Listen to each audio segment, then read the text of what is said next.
Hi, this is Chris Thomas, and you're listening to Talk More Talk.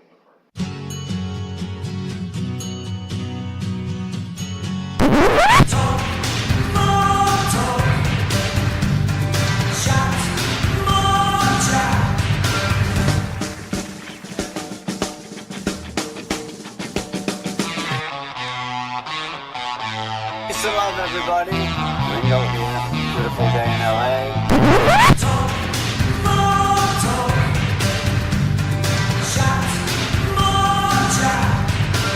So it was good to be able to kind of get it out in a song.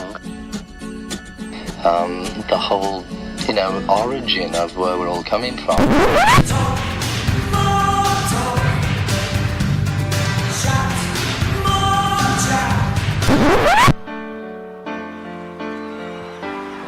I'm prepared for death because I don't believe in it. I think it's just getting out of one car and getting into another.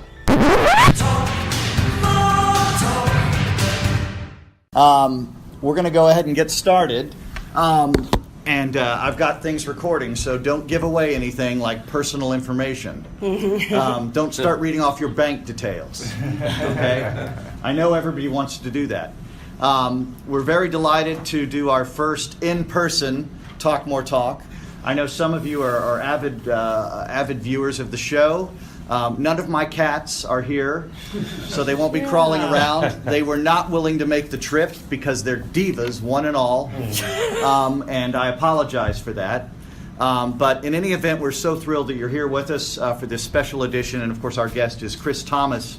And when we're talking about Talk More Talk, well, that seemed redundant, but when we're talking about Talk More Talk, of course, we're not just talking about the Beatles, but the solo Beatles.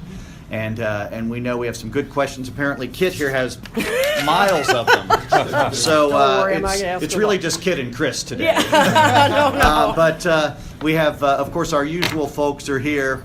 Tom Hunyady. Hello, Tom. How you doing? Ken Michaels. Hi. Hi. Looking good as all. Yep. My good pal, Kit O'Toole, the queen of all Beatles media. She is now stuck with that. Yeah, I'm stuck with it. And of course, Chris Thomas. And we're so delighted that you're here with us and have been with us all throughout the conference. Thank you. And as we've learned, Chris is not just a fount of information, but also just a really great person who's with a great personality, who's fun to be around. And thank you for bringing that welcome element to our conference, because otherwise it would have just been, cutthroat the whole time. So thank you very much. And Kit, kick it off. Okay. Well, Chris, gosh, as you can see, I have a bunch of questions I'd love to ask you, but let's start at the beginning before we get to the solo years. Now, you talked about this a little bit in your interview yesterday, but I'd love to hear more about it. You mentioned that Buddy Holly was an early influence on you. In what way? It was the first music I fell in love with. Mm-hmm. And how did it influence you as a producer, I think one of the things that influenced me as a producer was, what was the song? This is terrible. It's hard to remember. There's a song by Buddy Holly. I think it was Listen to Me. The guitar solo. And then it goes higher. And it's got echo, and it's got an echo repeat on it. And this just sounded like it was going up into the heavens. And I just thought, wow, the sound captivated me. So, in the same way then that later on, hearing something like You've Lost That Loving Feeling, what can you do with echo? I mean, it just transformed the entire world. I just fell in love with it. And the first time I heard anything like that meant anything to me was Buddy Holly. Wow. Mm-hmm.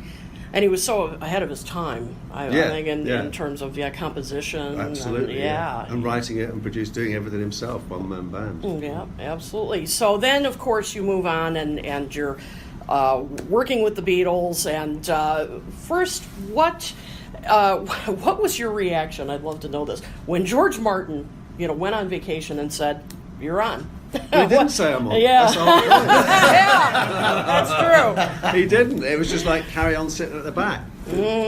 Shut up. So, that when it sort of, well, as I said, I was absolutely terrified when Paul said, like, well, get on with it. And I say I don't think he was wasn't very happy about whatever was going on that day. And he was the one that really threw me into it, with the added bonus that it probably meant he'd be able to throw me out. But I just, I managed to get through it, and the reason I got through it was because at the end of the, halfway through, I was really worried that this was going very badly because they completely ignored me. Wow. And I realised that if I didn't do something, if Paul, if I wasn't going to be allowed in the next day, and George found out about this, I probably wouldn't continue on, with George, and that's what I needed. I needed this offer of staying there, but because that was like a home. This is a shelter. So It's everything. So how'd you gain their trust? How did you go about, I don't know. I was just honest. I just did it absolutely. I'd been in there on and off for months and months, so they knew me. So I was a familiar face, just as all the tape ops and people like that were. And I was just honest. That's all you could do. And then there was no sort of thinking about it really. And as I say, the thing that sort of helped me in a way was, in the end, I didn't care if it was the Beatles or anybody else, because what was more important was securing my employment with George Martin. So you had the best motivator. Yeah, that was it. That was it. As I say, I was just straightforward, just honest from there. And they knew that I loved the Beatles, and so. Wow. All right. Want to pass on to? Okay. Yeah, go ahead. I'd like to ask you, while you worked for the Beatles, I know George Martin left you in charge for a short time. I think it was 2 weeks, was it? Yeah. What did you learn from George Martin later on, or the engineers that were there, like Ken Scott? Jeff Emmerich had already left. Did you ever work with Jeff? No. Okay. No. I did. I think I did after all that stuff. I did an audition, I think, for a band, because one of the things I had to do when I was at Air was to try to find new talent. And so I did an audition at Abbey Road. And I think Ken was the engineer, because of course he was assigned. It was a bit of a factory in there. And I remember I said something about. He mentioned this in his book. I said, can you put, sort of, what's the echo that you use on sort of Lennon's voice? Meaning tape echo. Right. These are really early days. I didn't know anything technically. As a musician, I was going there to work in a musical role. And he really took umbrage to that in his book. I just thought, very weird. And George Martin, did you? George, the main thing about George was he worked in a very diplomatic kind of way. I think we're very different personalities, and I was more of the sort of person that wanted to get involved much more directly in the music. That's the way I developed. Later on. That's rather than sort of sitting back and taking that overall view. I used to sort of dive into stuff. Okay. But the most important thing that George gave me in the world was this opportunity. And I'm just forever grateful for that. And I made that very clear to him. In the last sort of few years, we reconnected very well, and that was great. Okay. I want to talk a little bit about Helter Skelter, because we've all heard how the song changed dramatically. Yeah. I'm not sure about this mythical one that lasts how long? 27 minutes is the myth. Well, you can only last as long as a reel of tape. Good point. That's what I've always said. It's a good point. Certainly, there was, and it wasn't on the sessions when George was on holiday. Earlier on, it was like, tell us when the tape runs out, and they just, and they were just jamming basically. Okay. Because we've all heard the story from Paul about how he heard Pete Townshend say that the Who were recording the loudest song ever. Yeah. And so, at what point did he change Helter Skelter into what it became? Was it like in the middle of those two versions, or what? I think, when we went to do it, it was like, it's okay, we're doing Helter Skelter, and it was like just straightforward, really. Uh-huh. It was going to be the way it was going to be. You know, he's sort of assembled it in his head. I don't remember any particular discussion about it. But at the same time, remember, I mean, I'm suddenly thrown into this situation where they're talking to Ken Scott, they're ignoring me, and I just don't know what's going on in the world. I think I should. I only bring this up because there was a dramatic change between both versions there. What do you mean in the sense that the original one was very, very slow and heavy? Slow, yeah. Yeah. It's certainly gritty and gutsy and everything, Yeah. but when it's faster like that, it has a Yeah, whole but when they were different- doing it slow that day, it was almost like, are they really trying to get a master here? It was very strange. The very fact that they end up saying, like, just tell us when the tape runs out. You could see that there was some other... It was more they're testing it out, maybe? I don't know. I don't know what the motivation for that was. Well, apart from the fact that, like, what they were smoking. Yeah, that's a factor. Yeah, and you can hear that on a lot of those. I mean, I noticed that on a lot of those outtakes. Like, you can hear they're just laughing around and they're goofing off, you know, and as well as working very hard. So there's always this sort of mixture of stuff going on. Okay. Just want to bring up Piggies for a Yeah. moment, because at what point was it decided we need a harpsichord here? That was me. I just went into number one. I was looking for, you know, just things to sort of come up with ideas. Uh-huh. I wandered into number one and I saw a harpsichord. I absolutely adore harpsichords. I sort of sat down and went, oh, this is great. And I said to George, I said, why don't we get a harpsichord on it? And I said to, and he said, oh, yeah, okay. And I think it was John Smith, who was the tape artist. I said, come on, we started to wheel it into number two. Ken Right. Scott got wind of this and went absolutely nuts, because they could have been sort of almost about to do another take of you know, the first movement of a sonata, and then have to edit between it. So, you know what I mean? When they started again the next morning, that's why Ken went nuts. So we put it all back, and we moved the session into number one. And then we were sitting around, and you know, George and I were sitting around at the harpsichord, and that's when he just started playing this other song, which was just amazing. And I said, like, well, that's fantastic. We've got to do that instead. The song he was playing was Something. Oh, okay. And he said, do you really think? I said, it's fantastic. I said, we've got to do that. He said, oh, do you think it's really good? I said, yeah. He said, I'll give it to Jackie Lomax for a single. Wow. And he was insistent that we did Piggies. And then he said, you can play better than me, so you play it. And so I started playing on the backing track, and I couldn't keep time with him. It was really difficult. It was just that boom, boom. And and also, I mean, I wasn't a good keyboard player. I hadn't practiced. I hadn't played for years. You know, so it was pretty ropey. So they overdubbed me.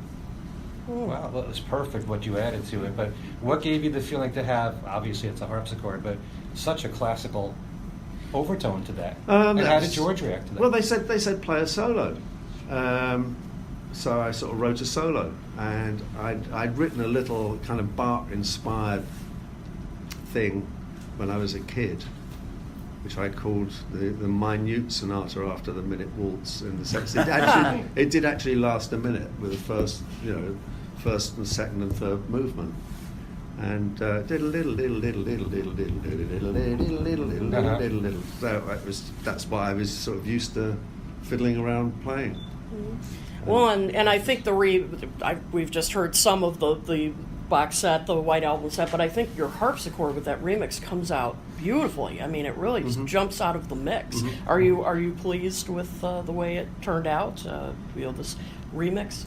The remix, I'm in two minds about this remixing business. I mean, when I found out this was happening, and I thought, oh my God, if they come there, I wouldn't touch it with a barge pole personally if I'd been offered it, and that's a fact. I can't see the point, because it's the one point I do see, and I think it is good, is that, as I said before, when I heard Strawberry Fields, I just that was the most incredible record ever, and about not very long ago, only about 15, 20 years ago, I managed to track down a cassette which had about 5 different versions. This is before Anthology, so it's dates actually when it was. And I just wanted to hear how on earth this thing sort of came about, you know. And then you can hear ideas coming in, ideas being thrown out, you know, the whole bit. And so the fact that you can hear, because of the remix, it's like looking at it from the other side. It's like listening to something, but you walk round there and you hear it from over there. So it just sounds different. So you can hear different bits in it. But for me, what it destroys is it destroys the original image, and the original image is always on the mono version. You know, and because that's the way that they played. So there would be percussion put on a song, for instance, because maybe in the mix down they lost a little bit when they did the 4/4. The way they work, the technical aspect of 4/4. Yeah. So you would that 4/4 that would lock a relationship in of certain instruments. So then, as I say, occasionally you might put something on, or the way that you did the next overdub was relative to the way that was mixed, not just to the instruments that were there. So when you start taking everything out and trying to remix it and put it together without that sort of, I mean, the reason why, if they mixed 4 tracks down to one, if they mixed 4 tracks down to one and recompressed it and put a bit of an echo on everything, which meant that was going to have echo on echo later on, there was a reason for it. And to sort of take all the ingredients out of the cake and start to rebake it, I just find it's a little bit strange. And they were fastidious about these mono mixes. This was the finished painting. That's why sometimes stereo mixes would find out. Interesting. Yeah. So when we, just to play with this idea for a moment, and this may be a situation you already have been approached about or will be, with so let's flash forward 11 years to Back to the Egg, right? And presumably we'll see that in the McCartney series sooner rather than later. Probably. Yeah. Is there value in approaching it from that point of view? I don't know if there's value in any of that. I mean, I heard some of the Pepper stuff, and it was like, yeah, but. The vocals are sort of very loud and very clear. Yeah, but the point is, and as I said the other day, one of the things that Paul used to say to Jeff Emery, and always used to say, he was saying it on Back to the Egg, make it sound. Said to the engineer, can you make it sound like a record? Which means just, you're smashing it all down, and it becomes sort of, you can't budge it from there. You can't move it. I guess it's analogous to our artistic or authorial intentionality. When a writer writes a book and they finish it and sign off and it's published, and assuming it's not chock full of errors, which they so often are, but right, it's published. That's their vision. That's their stereo, their mono or stereo picture. And so that's where you start to have your that's where where I'm at with it, definitely. Okay. Definitely. And certainly when I went home, when it came out, I didn't listen. Obviously, I didn't listen to it in stereo. I listened to the mono. Okay. Tom, how about you? These last 2 days have been absolutely amazing. Listening to you tell all these stories and working with four.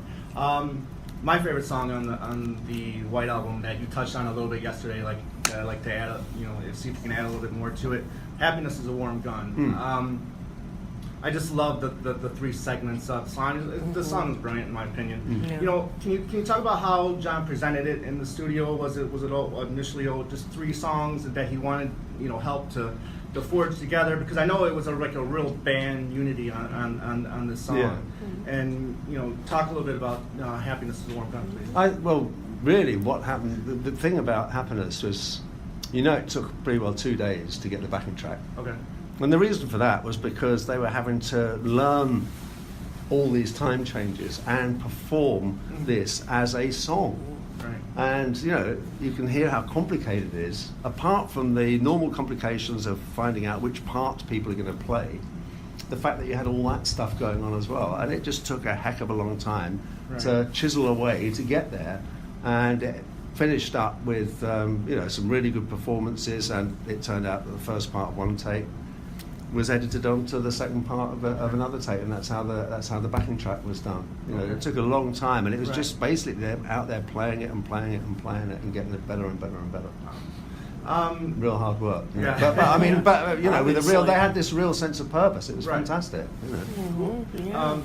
Working with, obviously you performed on 3 George Harrison songs. He seemed like he was. It seemed like he was. His confidence was growing, year after year after year. Can you talk about, working with George closely? Was he frustrated, by what the input that he was able to put out on albums? He was frustrated, and I think he laid the blame a bit at George Martin's door. Okay.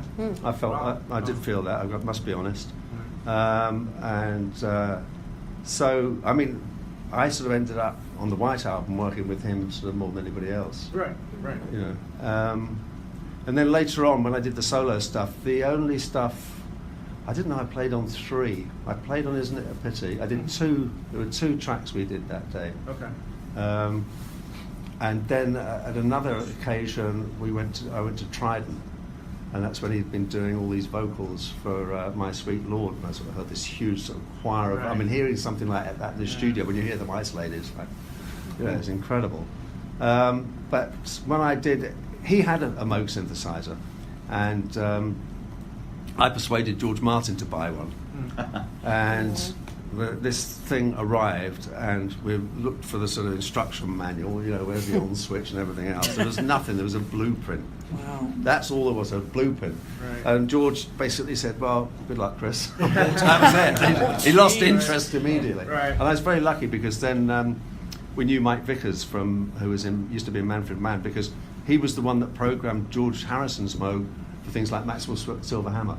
And he gave me lessons, so that's how I learned. Oh, wow. So I was booked to bring our Moog into number 3, where George was doing a session, and Phil and George ran the song. They gave me a chord chart, and I said, what do you want? They said, play arpeggios. So I played arpeggios, and I said, what sound? They said, like anything you like, just a bit like a whatever, nothing specific, which seemed a bit loose when you had, as against sort of Bungalow Bill, what do you want to play? Play what you like. Right. Suddenly we got, any sound on the planet, just do anything you like. It seemed a bit too vague. And then I realised why. Because there are quite a few people in the studio. Badfinger were there. 3 of them were playing acoustics, and Mike Gibbons was playing tambourine along with Mal Evans. Alan White was playing drums. There were some session guitarists, just regular session guitarists there.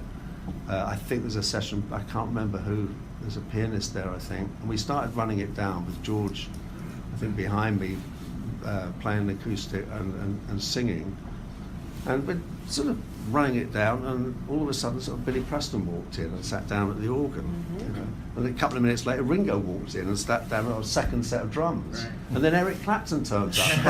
I'm going, what is going on? So many stars arriving, Right. And this sort of orchestra sort of suddenly started, this huge band sort of developed. I would But imagine. that's why it probably didn't matter, any old sound, because it was just going to be mixed in. It's just an extra texture. Right. I would imagine from your working with him on the White Album, then on All Things Was Past. I would imagine that by the time you get to All Things Was Past, he must feel like a weight was lifted off his shoulders. I would imagine that now he's free to do whatever he wanted, and this was his time to really, shine as an artist.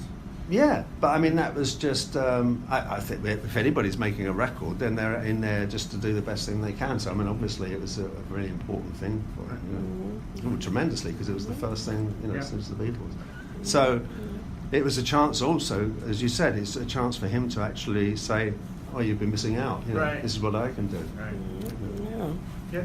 Well, we'll move on to the solo years in just a second, but I wanted to ask you, so you've had, we're now at the end of the 60s, you've had this experience producing the tracks on the White Album, working with them, so now you're ready to, move on and establish your own career. What did you learn from your time with the Beatles as to what a producer does, and what is your vision of what a producer's role is? Well, it was very hard because I didn't really know. They welcomed me. That was really brilliant, and I did what I was asked of, basically.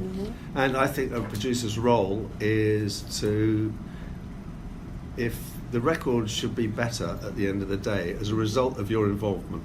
That's to put it into a kind of nutshell. But equally, when I sort of went out on my own, after the White Album, I was very conscious that I really didn't know anything at all. In the sense that you just got to keep learning, and you never stop learning. Everything's a different version, And the other thing is, I was loath to tell actually anybody that I had worked with the Beatles, because I could see that would be a really stupid career move, really, really dumb. So I knew that I had to actually go right back and just not pay any attention to that, and just embark on a career and hope that I'd be okay. And actually, in fact, the George Harrison session was very important to me, because with that Moog synthesizer, I got to see a lot of different producers in action, which I wouldn't normally have done. Engineers do, but if I'm a producer, another producer's not going to let me see what he does. Suddenly, it's like that was the hardest thing. Suddenly, I was sort of cast out, and it was either me on my own doing something, and then, as I say, and then asking somebody like Jeff Emerick, could you put that kind of same tape, that same echo on? And it's like, well, I'm not doing that. I was completely, just absolutely isolated. It was very difficult. When I got the Moog, it gave me a chance to watch different people, and did some great stuff. Did Songs of Love and Hate, Leonard Cohen. But the most important one, apart from the fact that Spector was my absolute idol, when we did a take that afternoon, some of the people were allowed in the control room to listen to what was going on, and George allowed me to come in, and we played the track, and it was just massive. It was just completely different to what was going on out there. Wow. It was absolutely extraordinary. And then at one point, George said, can we play this, the track we did last night, which I think was Wah Wah. And this came on, and again, it was just this Himalayan sound. Massive. And George said to Phil, he said, can you lift up Eric's guitar? And Phil said, no. He said, no. He said, lift Eric's guitar. I want to hear Eric's guitar. He said, I can't. He said, what do you mean I can't? He said, I've mixed everything down to stereo. It's like, what? He said, we've got an 8-track, or maybe it was a 16-track at that time. And he mixed everything, and George went nuts. And Phil said, well, if you don't like it, get somebody else. Why am I here? Wow. And that made me realise, I thought, hang on a minute, it's no good. I've got to really go a little bit further now in what I was doing. I've got to make more of an impression on a record in terms of coming up with more ideas, and I've got to stick with them, because that's the only way I'm going to test myself, and that's the only way I'm going to find out. And if it doesn't work, it means that this sort of dream thing, I'm not the right man for the job. It's not meant to be. I didn't want to sort of fake it. Right. And so it gave me the courage to, in a sense, I didn't think what I was doing was courageous anyway. It just gave me the belief that this is the way to go, and if I fail, I fail, and it doesn't matter. Or it did matter, but it was the honest. It was the only honest. It was the only way to go about doing it, and so that was incredibly motivating. Seeing that, seeing it in action. Well, and we'll be getting to Back in the Egg, which all four of us are huge fan, and I'm sure many people in this room are huge fans of. So leading up to that, just a follow-up question. One of your many great strengths as a producer, I think, is how you're able to work with an artist and bring their sound up to date, but not detract from from their signature sound. Elton John being a great example of that with your work. So how do you do that? How do you strike that balance? How do you help them do that? Well, I don't think I'm very good at making things contemporary, actually. You did. You did. The queen of all Beatles media.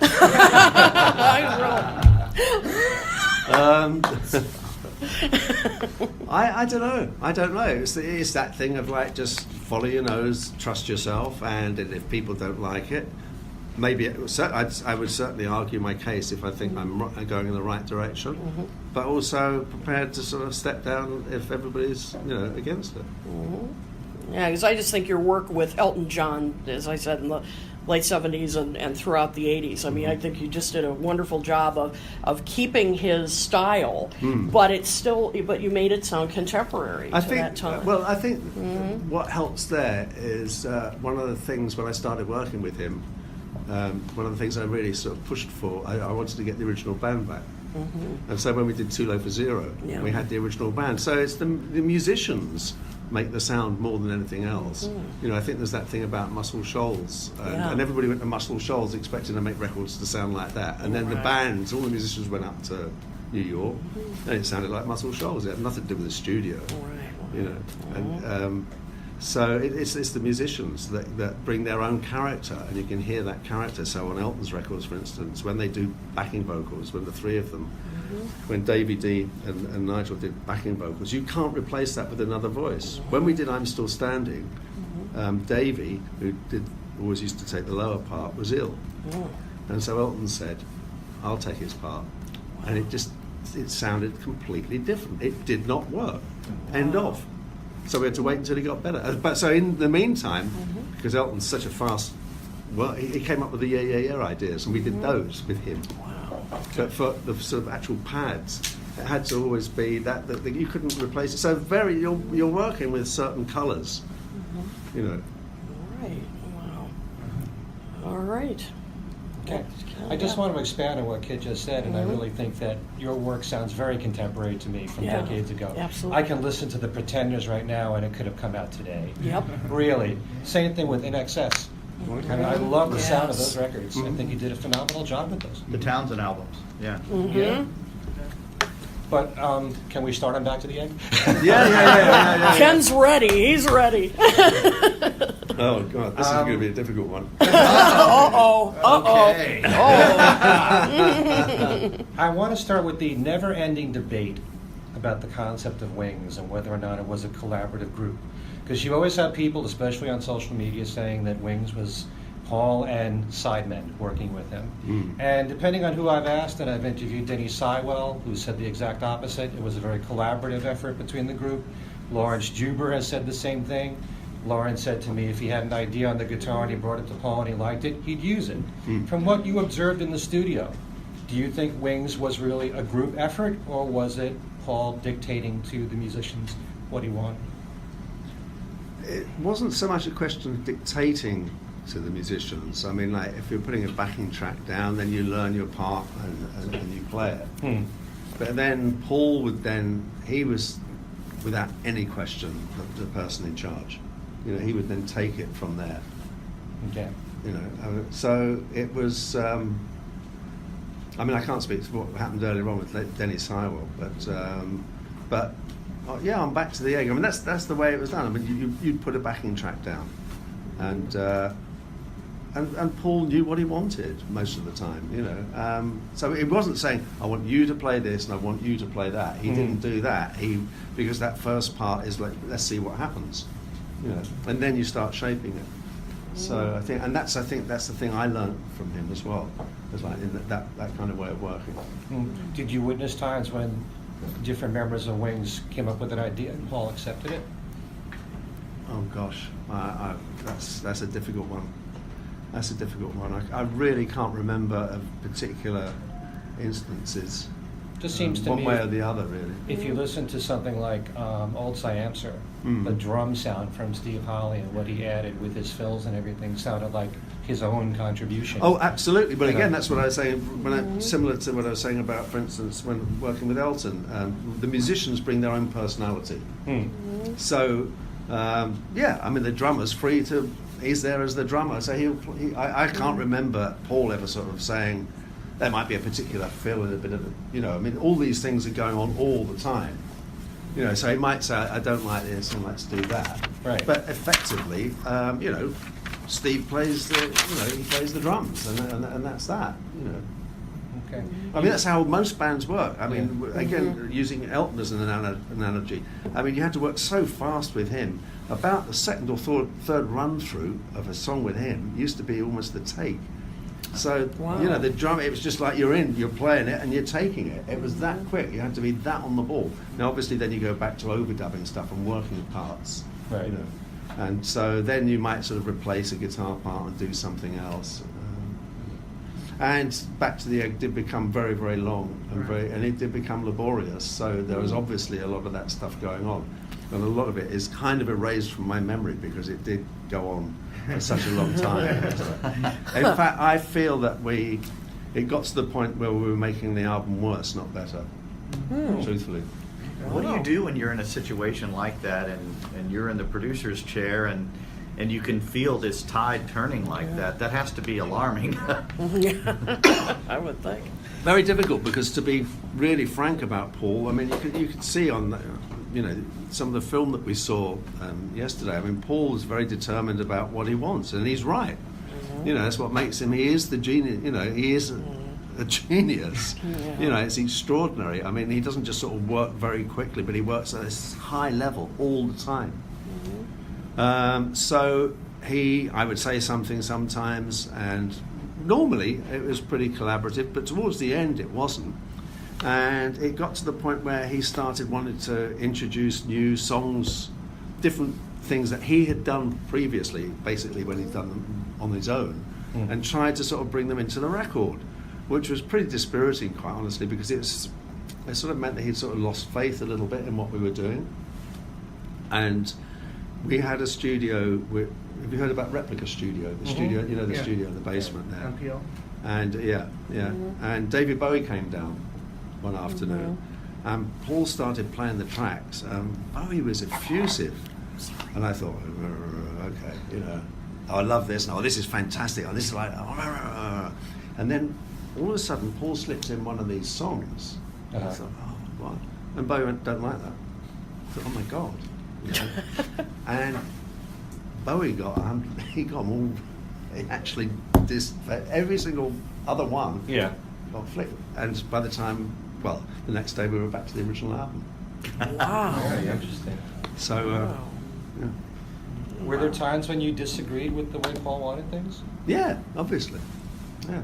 I mean, that happens in every record, all the time. It can happen once a day with stuff. I mean, but that's it. You're bending it and shaping it as it goes on. That's all part of the conversation. It must have helped that you've had all these years of a friendship with him, where you could probably tell him how you feel. Oh yeah. I mean, that was really important. Now, you mentioned Replica Studios. It was also recorded at Spirit of Ronicon. Right. Originally, And also Limp Castle in Yes. Scotland.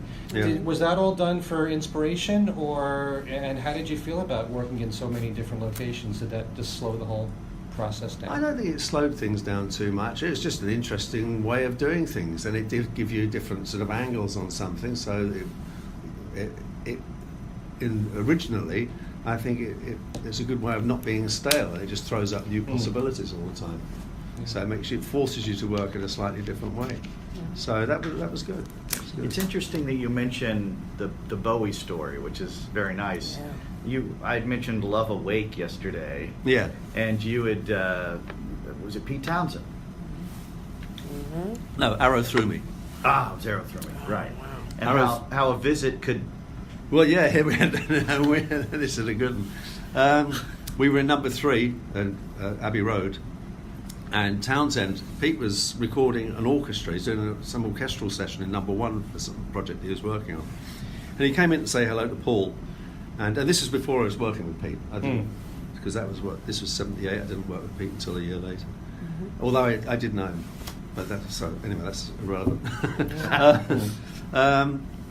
Pete came up and had a listen. We played some stuff and played Arrow Through Me. And Pete was like, he said, that is amazing. Yeah. He said, it sounds incredible. He said, it's a stroke of genius not having any bass guitar on it. Because at this point, he said, there's so much space. It sounded so fantastic. So, that was that. Pete went away and Paul put bass on.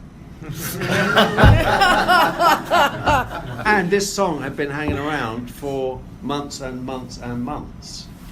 Wow. In the form that it had been, that Pete said was absolutely brilliant, and we immediately put a bass on it. So it's just like, I thought the bass is on the keyboard. No, he actually overdubbed a bass on it as well afterwards. Okay. Wow. Tom, you want? Yeah, I'm just curious as to how your involvement came to be for Back Today. I mean, did you from the time of your last session with the Beatles up until the Back and Egg sessions came to be? I mean, did you still have a friendship with Paul? And, yeah. So how did he contact you to help him out? I saw him a few times here and there, and then when they did the Wings Over the World triple album, he sent it to me to have a listen to, and I made some comments on it. So he sort of wanted somebody to sort of another pair of ears to hear it. So I made some comments about it, and then they were going to make a film, Rock Show, from that tour. And the problem with that, and that's what I was invited then to work on Rock Show. Okay. The problem with that is that it had been edited to picture, not to sound. So there were 5 concerts, there were at Madison Square Gardens and Seattle and other places. And so when the edits went through, the sound went all over the place. So the producer of the films, that's when he said, well, we need somebody to come in and fix the sound. So that's how I came into it. And I said, well, you can't. You've got to do edits that work correctly, and then you fit picture to the sound. Right. We had to do it upside down. So we effectively had to re-record a hell of a lot. Wow. A hell of a lot. It was, yeah. So from that, then that led to Back to the Egg. Yeah. Gotcha. Paul at this point really didn't work with another producer. He did have Glenn Johns come on board for Red Rose Speedway, but he left those sessions because of focus issues or too much substance issues. Or I mean, did you get that sense during the Back to the Egg sessions that time, where this was? I think you did say it did drag on for a year. Yeah. But I mean, at any point did you feel like, oh my God, I can't take this anymore. I got to get out of here. Not quite, but it was very strange, because certainly once he got into 79, I felt that I'd been sort of like taped up. I was like, I did start to feel very, very frustrated. Yeah.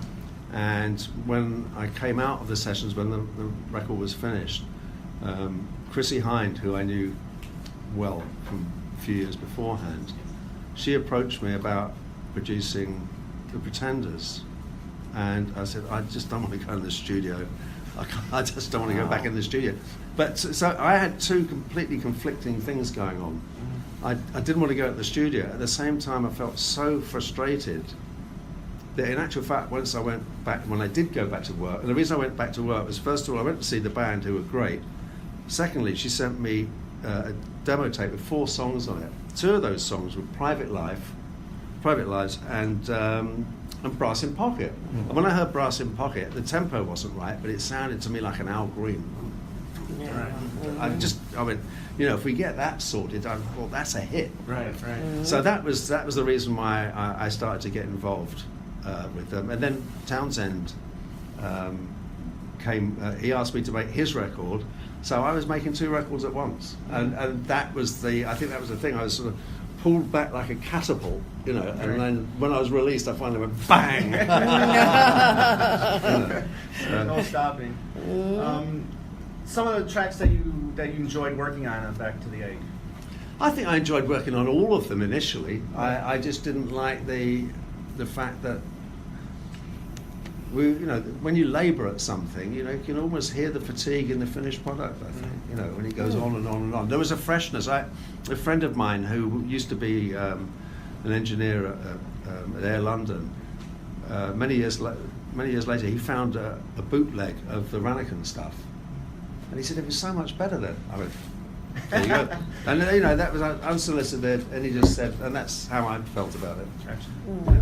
Well, I love the record, and I think maybe I'm thinking about it as 14-year-old me. Yeah. When I listened to it, it was played at midnight on the release date. Oh wow! Yes, on Houston, Texas's album rock station, and I loved it, and I liked the quickening energy of the guitars on Getting Closer, for example. Yeah. But there's some great stuff. Oh, there is, and Spin It On, and I liked Orchestra. Yeah. The piece that really haunted me, and I previewed this with you the other day, was the broadcast. With the almost a kind of avant-garde experimental piece, but it seemed to fit inside the mix. Yeah. There was a natural flow. It was.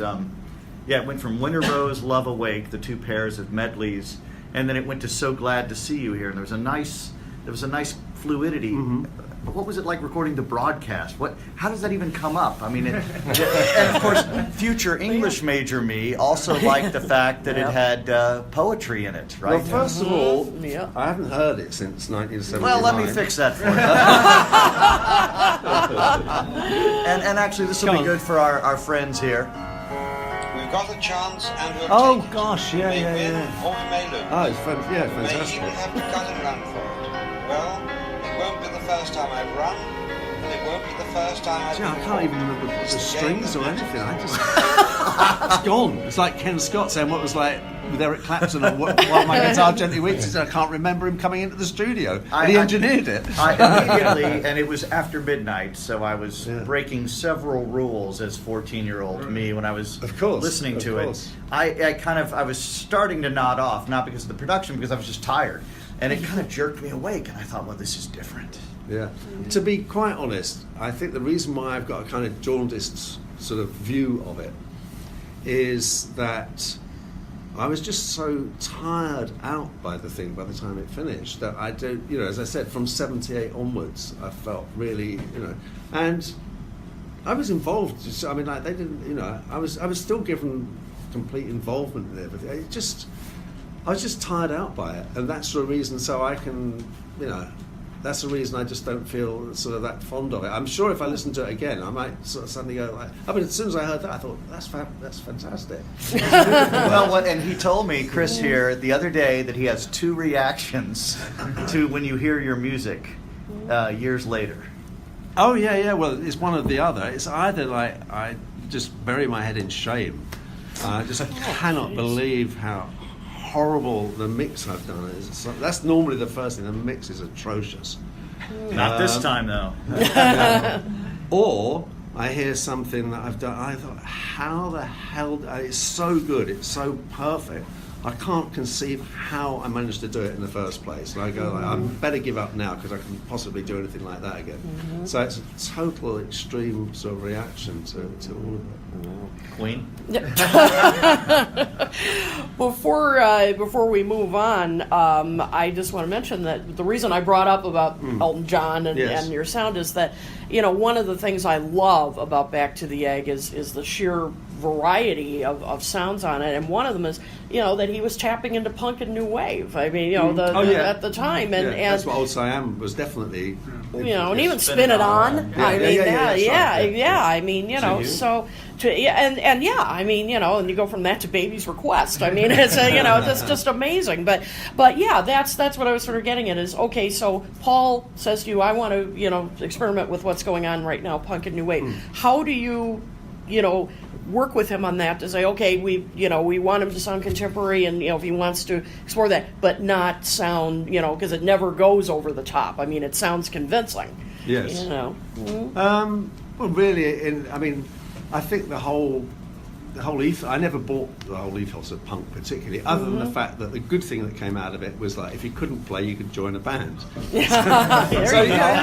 it gave you a starting point. It wasn't sort of like this thing that was going to become out of sight. So it returned it sort of back to to just ordinary kids, which was great.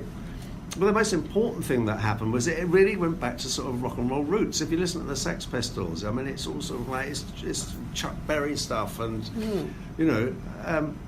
and I think the same thing happened with Old Siam. I mean, it's Paul rocking out, probably the great. I mean, wow, what a rock and roll singer. I mean, it's just listening to Helter Skelter yesterday. You just go, what? Yeah, really. Human being did the same. It's just incredible, absolutely fantastic. Yeah, the same man that sang "I Will," goes from "I Will" to Helter Skelter. Amazing. Yeah.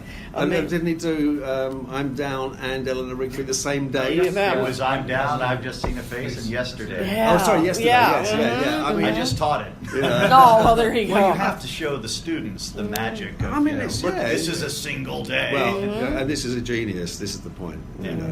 So. Yeah. Tom, did you thought? No, go ahead. Oh, okay. Oh, I thought you were going to say something.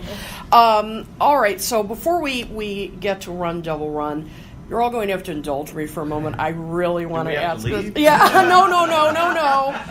No, this is a completely selfish question because to meet the person who recorded Face to Face, that is one of my favorite Pete Townshend track. Really? I love it. I remember it from, I think I was in like 8th grade or something when I first heard it. So, and I still crank it on my iPod. But it's an example of what I love about a lot of your productions, like with NXS, as Ken was mentioning earlier, that hard-hitting sound that you got. How did you do that? Well, Face to Face was, for me personally, I don't think I've even spoken to Pete about this because I was worried. I wouldn't have said where it came from because he might have rejected the idea. But I got it from Let's Go Crazy. Really?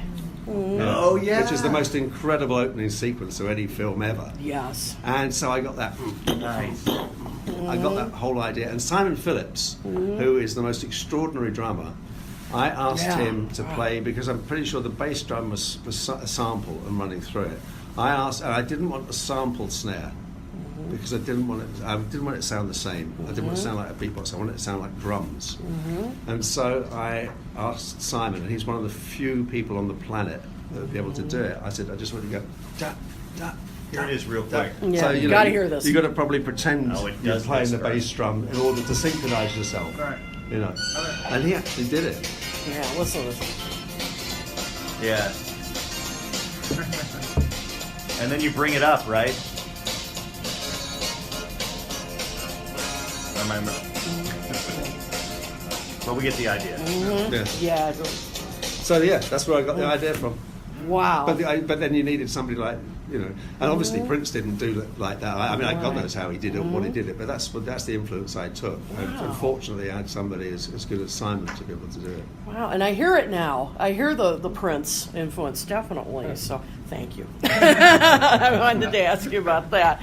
All right, let's move on then to Run Devil Run. Yeah. Can I just Oh, ask sure, one- go one ahead. last I'm back so to the sorry. question? Yeah, of course. I wanted to ask what it was like to record Rock Estra. You had That so was many cool. Oh, yes, great of musicians course. there, Thank you, all Ken, piled yes. into one studio. Yeah. I mean, how many tracks were there on the mixing board? Was I everybody can't remember. isolated? I think we mixed it into sort of sections, so it's like keyboards, guitars, that kind of thing.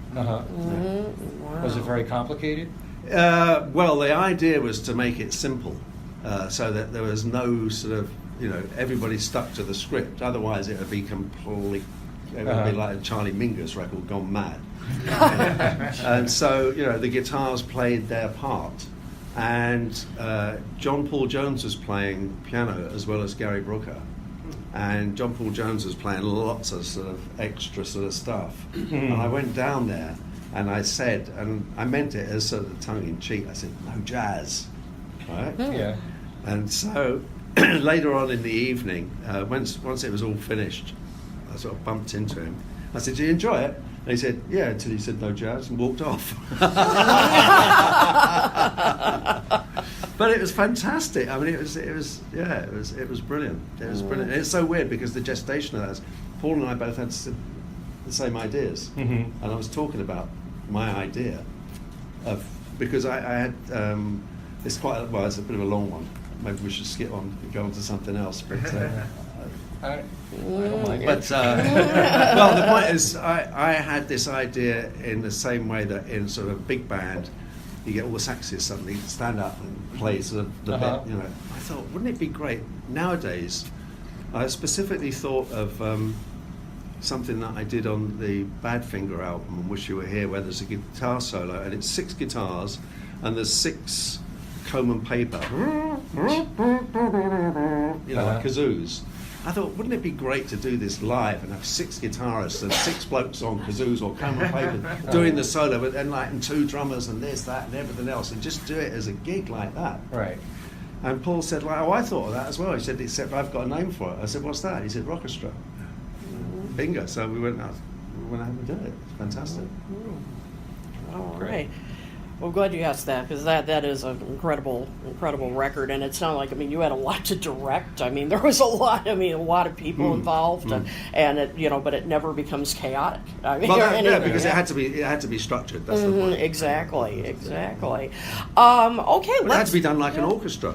In a sense, like the first violins do this, the second violins do that, and anything else, just like it becomes. Yeah, you're right. Absolutely. All right, let's move on to Run Devil Run. Yeah. And I was talking about hard-hitting records like Face to Face and In Excess, and in a way that applies to Run Devil Run, although in a different sense. So take us into the recording of that. Paul was in a particular place then. Linda had passed, and this was kind of his first record after. So what was the mood like in the what was it like in the studio? Well, the mood was okay. I think for Paul it was very much a cathartic. Right. I mean, there was it was unquestionably almost done as a cathartic You must album. have felt Yeah. that too, though. Yeah, right? of You were course. very Oh fond of God, Linda. Yeah. Absolutely. It was like, this is for Linda album, Wow. definitely. Well, I certainly thought that, and I'm sure he did as well. No, sorry. So what was the? Oh no, just so that you kind of answered it, but because it does sound like a catharsis when you listen to it. So what was Paul's intention? I think it was just that. I think it was that. Yeah. I mean, for me, the attraction of doing the record was that we discussed it, and it's like, it's going to take a couple of days. I mean, great. I'm on. That's why I don't want to do like a couple of years. Yeah. And the other thing that was fantastic about that is he came in, he got the Hofner out, and he sang live. Yeah. Which is, there aren't many people that can sort of turn that stuff out. And it really, it made me laugh in a way, because it reminded me that when Abbey Road was starting off, George was away again, and we were doing Oh Darling, and he did this thing where he was really roughing his voice up. Yeah. And I said, well, and I didn't like it because it didn't sound like him, and he was the greatest white rock and roll singer on the bloody planet. I said, come on, and I actually said, you sang I'm Down, Right. And he said, I can't sing like that anymore. I'm older now, and I thought that was a bit of a cop out. It was only a couple of years or something. And sure enough, like 20, 30 years later, we go in and did, and he's singing like that. It's absolutely thrilling, absolutely fantastic. Yeah, his voice is just incredible on that record. Yeah. Sounds like a renewed Yeah. energy. So that because that was what I was going to ask you is how do you bring that out? But it sounds like You it don't was, have to bring it out. yeah, That's him. it was him. It's a question of you just record it. Yeah. Wow. And what was one of some of your favorite tracks from the album to work on? I think. I can't remember now. Okay. Virtually anything. Well, I think there might have even been some songs that we did that weren't on there. I'm pretty sure there were. But there was one really interesting one that I felt we could have got a bit more out of if it had been a normal album. And I Got Stung, which is fantastic. Oh, yeah. No Other Baby. And I really wanted it. I didn't quite get. I know what I was going for. I was almost going for that sort of the thing that you got in Twin Peaks, that haunting guitar thing. And I think the thing is that the thing that was difficult with that song is the structure of the actual verse, and it's very long. And I wanted to sort of somehow have it so, you've got a verse with the guitar playing it, and then a verse with a vocal, and then a verse with the guitar, and it just didn't. I didn't quite get what I was going for on that. A bit frustrated because I could see that being really monstrous. I thought that could have been really fantastic, and I couldn't work out. I didn't solve the problem, in other words. Well, it sounded great to us. So that's good. That's good. I think I had a higher. Wonderful. I had a higher goal for it, right? Which I didn't. And maybe if we'd worked on it for longer, I might have been able to crack the code to find out what it was, where you swap this bit for that bit somehow. Wow. Yeah, and so every now and again I've sort of thought I should go back and reinvestigate it and see if because it's like sort of solving. Is it solving a puzzle? And it's just that there's a way there somewhere, and then it will be fantastic. Yeah. Right. Guys, what do you? Well, I want to just apply something. Well, you could also bring back to the egg into the fold here, but because I associate you so much with Helter Skelter, it just seems to me like whenever Paul wants to really rock out or have an edge, call Chris Thomas. I mean, when you think about all the different producers that he's asked to work with in his solo career, he picked you for Run Devil Run. Was there a thought of, let's really make this edgy and rock out? Because to me, there's a huge difference between Run Devil Run and the Russian album, which I always associate since they're both covers. The Russian album is very loose and almost, I mean, they're great recordings to themselves, but they're almost like a rehearsal to some degree, whereas Run Devil Run's very tight. And it just sounds like the band rehearsed all the songs, they went into the studio, and in a few takes they were done. Well, they didn't rehearse much.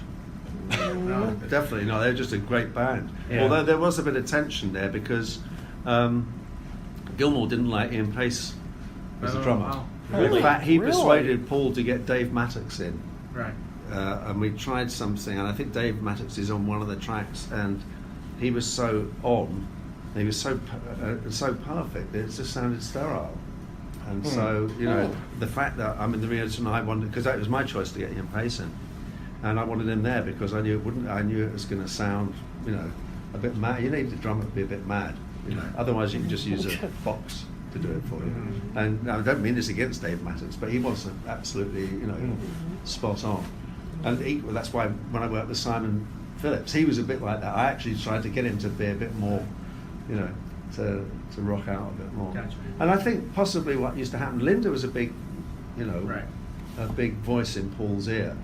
And Linda always, she was, you know, I think a big fan of mine. So it was like, well, get Chris, and you know. So I think there could well have been a possibility of that happening. And Paul mentioned something about the girls, the daughters, saying something about how their mum thought about me, you know, in terms of the work. So that's I think why he asked me to do, you know, out of nowhere, asked me to do Run Devil Run. I think there was that definite connection. Could it be also from all your other work? Maybe they were familiar with. Tender is an excellent. Oh yeah. Well, yeah. And so, I mean, it's really hard for me to say how other people view my stuff. You know what I mean? So I can't really. I shouldn't have embarked on trying to answer the question. It's also ironic that you have Dave Gilmour on Back to the Egg and Mick Green, who was a revelation. I didn't know Mick before that, and he's absolutely bloody fantastic. The only time I remember seeing anything was a film of the Pirates from about 1976, and he's just so amazing. He was such a great guitarist, really, you know. Yeah. And then he became a really good friend actually after those sessions. Became a really good friend. Yeah, you see that band, especially at Live at the Cavern. I didn't. Yeah. You kind of wish, wow, take this band on the road. Well, really. absolutely. I mean, yeah, super group. Tom, you wanna? Yeah, I mean, I know we're running a little bit short on time here, but if you don't mind, can I ask? I mean, do like a little fact or fiction thing. Yeah, sure. Yeah. I read that you mixed songs for a possible Cold Cuts release. Is that? We tried working on some of that stuff. Yeah. Okay. Can you talk about that a little bit? Things like I think Water Sprout. No, not water. Was it Waterfall? Water Spout. No, Water Spout. Water Spout was from the London Town sessions. Oh. That was supposed to be on Cold Cuts. I think there's the same time next year too. I think that you mentioned. Yes, yeah. Well, that was one that he was doing. That was during Back to the Egg. Right. Yeah. Okay. Yeah. But yeah, I did bits. We did work on some stuff. It wasn't Waterfall. I can't remember the song. It wasn't Rain Clouds, was it? No, it was the one with the sample on it. Well, here's all the songs. Cage or Robber's Ball. It sounds like Water Spout. Water Spout. So, Yeah. Yes.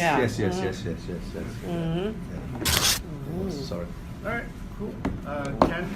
Well, yeah, in keeping with our practice, since we don't have cats here, we do have a great audience. And by the way, they could be listening. Cats are also a great audience. They're the best audience.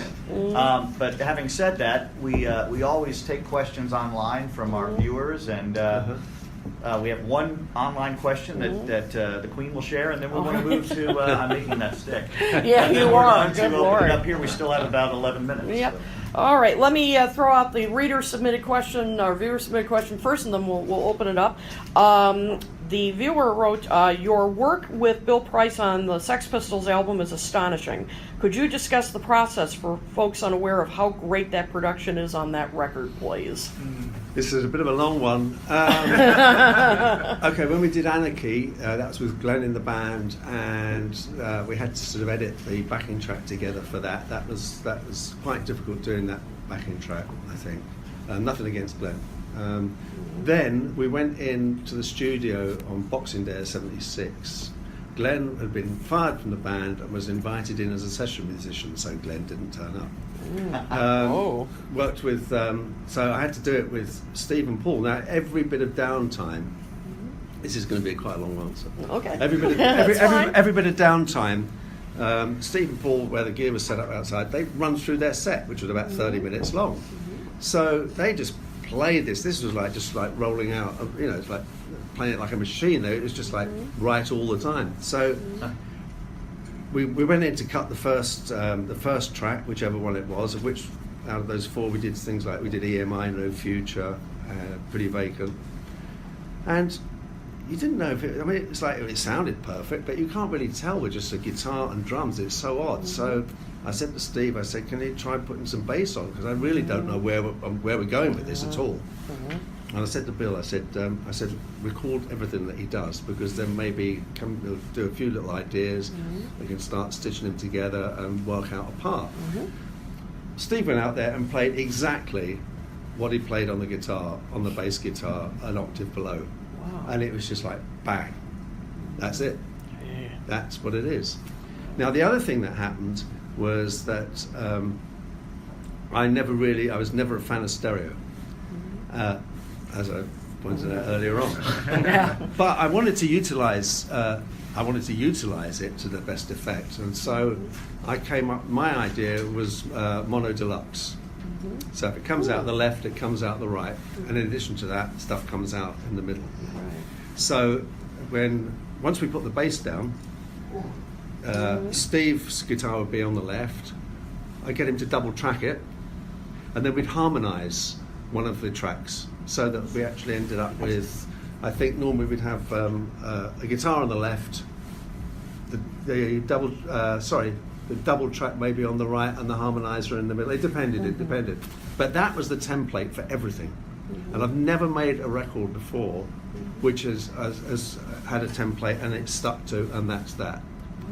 So everything was like drums, bass guitar, 3 guitars, and then the whatever overdubs and whatever you want to do, and that was everything. So that's why it ended up. Well, there's the original credit, and I haven't got time to explain about why. It was because it was my way of having a dig at journalists. Was produced by Chris Thomas or Bill Price, because I wasn't there for some of the tracks because I didn't need to be. There's a silly thing out there on the internet that says that Malcolm hired me for the singles and Bill for the album. That's rubbish. It's not true. Otherwise, why was I there doing the last track, Bodies, from start? And that's when we really got to our sort of apogee doing that. I mean, I really felt we were really cracking something. We really established a sound, and it was going in a direction. Fantastic. But All right. Kevin. Yeah. Couple things. One was just sort of a point. Actually, I talked to Steve Holley, because Arrow 3 is might be my favorite solo song, and he actually told me that McCartney wrote the drums for that. And you did? Yeah, that's what he told me. Oh, well, fair enough then. There you go. But then it was played back. I guess the track was slowed down, and he played to a slower. I can't remember. All these things are days at the office. I mean, I'm actually amazed that I remembered this stuff. And how many songs have the spoons on them, right? Yeah, right. But I was wondering, there's sort of this legendary story about the Beatles during recording Helter Skelter just being out of their minds, and George running around with an ashtray. Yeah. I was wondering if you can tell a little bit about that, about the recording and what you saw. Well, they were just stoned. They were larking around. I mean, like Mal and John were playing trumpet and saxophone, because they're both brilliant exponents of these two instruments. George just sort of set fire to the ashtray and just like running around. They're just larking around because they were captive in that studio. They lived in the studio. They had their arguments in the studio. If they had any arguments, they had to discuss Beatles, you know, they discussed business, and their downtime was in the studio. And so their downtime was when they were playing and larking around, and then so sometimes they were larking around when they're actually playing, sometimes they were serious about getting the tape. You know, actually Spoons, Souvenir London, Procol Harum, many years before. Oh, right. Played by two roadies, and neither of them could play spoons, so one did one and one did the other one. And that's how you make records. Punch is right behind here. Chris, I wanted to ask you about your work with Badfinger. Badfinger, one of the great successes of Apple, and McCartney and Harrison were directly invested in that band in different ways. Yeah. And I'm curious about what your memories are working with them, what most vivid memories, whether it was the people in the band themselves or certain tracks, and were McCartney and Harrison in that orbit? Were they still monitoring what they were doing? They were, well, first of all, when I came in, I started working with them to finish off Ass, which was their last record on Apple. So then after that, they were on Warner Brothers. And they had a lot of problems with their management, and it's one of the greatest tragedies on the planet. You look at what happened to two of them. I mean, enough said. Right. So that will give you some idea of the shadow that was there all the time. When we came to do Wish You Were Here, we went up to Caribou, and they were saying, like, well, it was more like, why are we here? Because they said, well, you know, why aren't we just out, promoting the last album? And they were extremely despondent. Plus, they hadn't had time to write anything. And I said, well, the only way around this is somehow we've just got to make the best record, because they felt that they'd been ignored by the record company on the previous album. I said, we've got to make the best album. You've got to make the best album in the world, and if you make the best album in the world, it's going to sell anyway, regardless of anything, because people are going to hear it and they're going to love it. I mean, that was the sort of weird sort of, like this sort of general going into sending them over, to get their heads blown up. And so that's the sort of attitude that we sort of did. So out of the scraps of songs, that's how I nicked Paul's idea from Abbey Road, and the two long songs on Wish You Were Here, I basically chopped bits together. I chopped bits together in my head in terms of forming it into a song or a long piece of music. So that's why you've got like a couple of 6-minute things. And then I got them to play it. The same, that's probably influenced by Happiness. It's like, right, now you've got to play it. And I remember Mike Gibbons, there's one track, I can't remember what it was, but Mike Gibbons was about to kill me at the end of it. He really was. But he was happy many years later when he heard it. I bet. Afterwards, revisited it. Yeah. There's such a great moment for Badfinger with the very popular, critically acclaimed Breaking Bad series when they were the closing track with Baby Blue. It was nice. I love it when our culture does that, right? Occasionally, something will come back and it reminds us of this artifact and how great they were. Yes, sir.